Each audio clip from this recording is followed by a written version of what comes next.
Customs কর্মকর্তা bullet বৈরাগীকে হত্যার পর তার ব্যাগ নিয়ে পালিয়ে যাচ্ছে এক ছিনতাইকারী।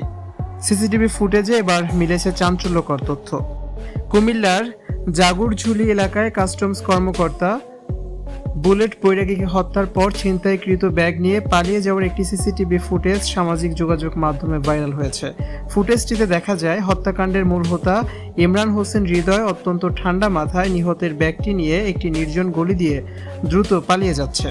সিসিটিভি ফুটেজটি বিশ্লেষণ করে দেখা যায় অন্ধকার গলির ভেতর থেকে এক যুবক, যাকে পরবর্তী হৃদয় নামে শনাক্ত করা হয়, তার হাতে বুলেট বৈরাগীর কাছ থেকে ছিনিয়ে নেওয়া ব্যাগ, সেটি নিয়ে সে দ্রুত পালিয়ে যাচ্ছে। তার চোখে মুখে কোনো ভীতি ছিল না, বরং অত্যন্ত সুপরিকল্পিতভাবে সে ঘটনাস্থল ত্যাগ করেছে।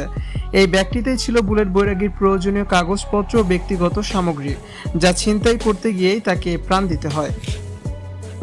এই ভিডিও ফুটেজ এবং তথ্য প্রযুক্তির সহায়তায় র্যাব 11 একটি সফল অভিযান চালিয়ে হত্যাকাণ্ডে জড়িত মূল 5 জনকে গ্রেপ্তার করেছে।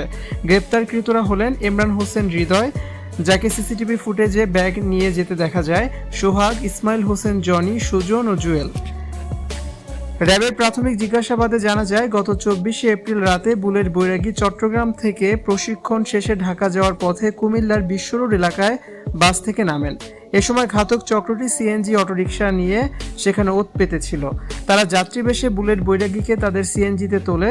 সিএনজির ভেতরেই হৃদয় ও তার সহযোগীরা ধারালো অস্ত্র দিয়ে তাকে আঘাত করে মালামাল কেড়ে নেয় এবং চলন্ত গাড়ি থেকে ধাক্কা দিয়ে নিচে ফেলে দেয় বুলেট বৈরাগীকে। র্যাব 11 এর অধিনায়ক জানায়, সিসিটিভি ফুটেজটি আমাদের তদন্তে বড় মোড় এনে দেয়।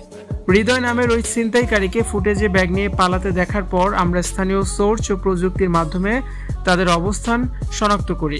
এটি একটি সংঘবদ্ধ ছিনতাইকারী চক্র, যারা দীর্ঘদিন ধরে মহাসড়ক সংলগ্ন এলাকায় এ ধরনের অপরাধ করে আসছে।